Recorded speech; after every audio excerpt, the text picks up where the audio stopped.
and Elise here. We're back with another episode of Soliloquies in Sepia, and I can't wait to dive in with some romantic books for the upcoming Valentine's Day weekend. There is so much to talk about on today's episode. We're going to talk about the books, we're going to talk about Blackathon, we're going to talk about so many awesome reads, and I can't wait to get into it. So the first book I want to talk to you about is called Digging Up Love by Chandra Bloomberg. It is a rom-com and a clean rom-com, so you don't have to worry about any spicy stuff. You can actually read it around your kids and actually have the book laying out and don't have to worry about anyone reading any of those spicy scenes. So it's a really cute rom-com about a aspiring baker whose name is Alicia. She has a desire to strike out on her own, go out to Chicago, but currently she lives kind of like in a farm town, like on the outskirts of Chicago, maybe a couple hours away, and she lives with her grandparents, and she feels obligated to kind of take care of them because they're up in life, and you know, her grandma has been diagnosed with cancer, and she's been getting over her diagnosis and getting over her treatment, and so Alicia feels very compelled to stay around and make sure her grandma is doing really well. She also helps out with her grandfather at his kind of like mom and pop diner, and he specializes in barbecue. So her life is pretty wrapped up in her grandparents, but she has this burning desire to strike out on her own and to be a baker specializing in cookies, and she wants to open up a shop in Chicago. She's gotten all of her specs, business plan, even found a place to rent there, but she just can't seem to break the news to her grandparents. So on the day where she's actually going to break the news, her grandparents discover a bone in their backyard. It's like not a human bone, but it looks like it could be like a dinosaur bone. So they call into the University of Chicago and they want a paleontologist to kind of check it out because they feel like they really have something. So in walks the paleontologist, you know, coming into Alicia's life, and she of course imagines the paleontologist to be old and, you know, kind of Indiana Jonesy, but he's anything but Indiana Jones. He's more like a Steph Curry, and she's like, oh my god. Like, so anyway, they hit it off, and the paleontologist also has issues of his own that bring him to this town, and him and Alicia are attracted to each other, and they start to talk to each other and get to know each other. And it's such a very cute story about how they overcome the issues or obstacles that are in their way to become who they really are and to be more comfortable with themselves and pursuing their dreams. So that was a really cute rom-com, and that was my first pick for Valentine's Day. The second pick I have is called How to Marry Keanubes in 90 Days. So I have seen this book for a little bit popping up on my, you know, recommended reads list because I do like romantic stories, and I was kind of hesitant, like, okay, what is this about? Because obviously, you know, you can't really marry Keanu Reeves. I mean, you could, but it would just be so far-fetched because he's an actual real person, and so you can't be like they lived happily ever after. So I was kind of like, where are they gonna go with this story? But it was actually really cute. It's about a young lady who is an artist in New York, and she has a group of friends that she's had ever since like high school. And by this time, this lady, she's kind of like in her late 30s, early 40s, and but she's still, you know, hip. She still has a life. She still goes out and she enjoys herself, but she's very, I should just say cautious, very cautious about, you know, what she allows in, no new friends type of situation. So it's a very interesting type of person, but we come to find out that she has lost her younger brother, and so because she's lost her younger brother, she feels that, you know, maybe she needs to just stay safe and she needs to hang on to the people that are in her life and never really move on type of situation. So within her small group of friends, she's got, you know, her best friend, and then she has a very close guy friend who apparently has had a crush on her ever since like the beginning of time. But she clings on to him like, no, that's my best buddy. Nothing could ever happen between us.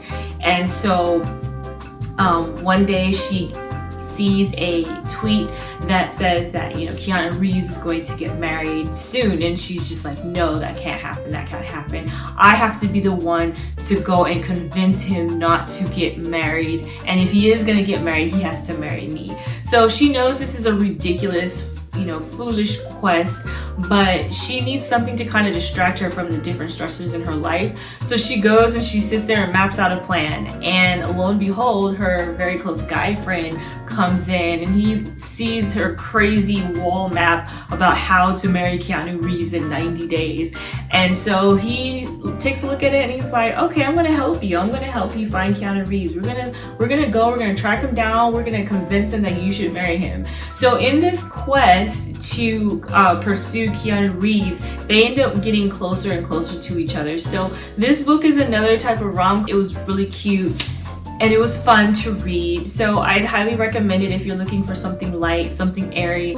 There were some steamy scenes in there, but nothing too hot. And but it was enjoyable, so I really liked that read. The first two books do occur between people of color, so if you're someone who is like, I only do black love, these two rom-coms are definitely going to be down your alley. And if you're someone who's open to any kind of love, you're really going to love these because there were comical moments in like both of the books, and they just kind of, you know, brightened up my day a little bit. Another favorite romantic book is My Vampire Valentine.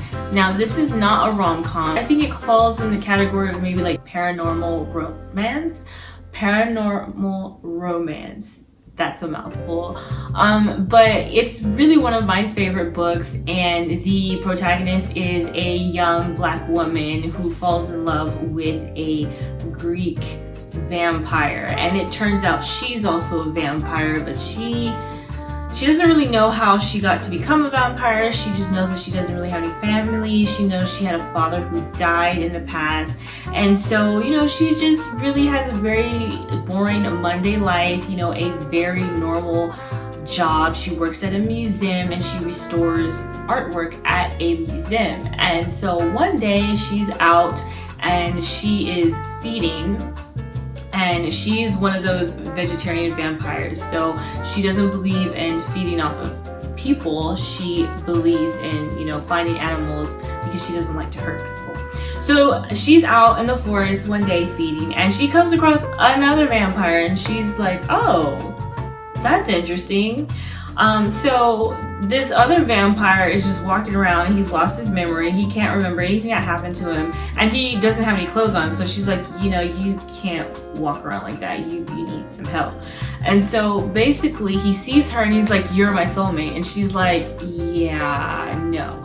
And so he's like, no, I recognize you. I know in my spirit, I know you're my soulmate. And so he goes to kind of like try to convince her, but in the middle of him trying to convince her that he's her soulmate, she gets attacked by a coven of witches. And so he rescues her from that, or helps to fight off the witches with her. And so she's like, okay, well, I can't just leave this guy like on the street. Obviously he's a vampire, so he's not normal, and he does need a place to kind of go when the daylight comes. So, you know what, even though it's super dangerous, come home with me. But she knows that, you know, if worst comes to worst, she's a vampire, so she has like the extra set of skills that can help her stay safe.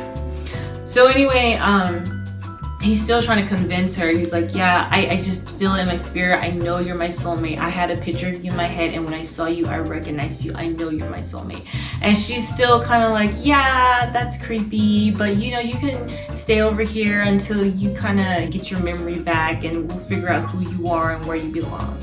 So the story gets super interesting as she goes to work the next day to her mundane job, and he shows up at the job, and she's kind of like, okay, hi, I'm working, so you sit over there. But while she's at the job, once again, she gets attacked by all these supernatural creatures, and she's like, wait a minute, all this stuff started happening when you showed up in my life, so what gives? So it turns out they both end up going on an adventure to kind of figure out who she is, who he is, why he can't remember who he is, and also the more they encounter other individuals, the more they are understanding that she's actually very powerful, and she's got a whole lot of skills that other vampires don't have, and she is indeed someone special, but they don't know why she's special. So that book is really interesting. It is filled with so much mystery, suspense. I really enjoy those type of romantic suspense books. Throw in a little bit of paranormal. It's really awesome. So that's the first book. It's a 3-part series, and the second book in the series kind of dives into why all these people she keeps meeting have lost a certain portion of their memory, including her. That book dives into kind of like the history of what happened, how they get to know each other even more, how they get to study her history, how they discover more about what's going on in every other person's life, and then also more and more paranormal creatures are trying to basically claim her because she is so powerful and they want her powers. So the second book ends in a ridiculously frustrating cliffhanger, but it was really good. And I am very much looking forward to the third book coming out soon.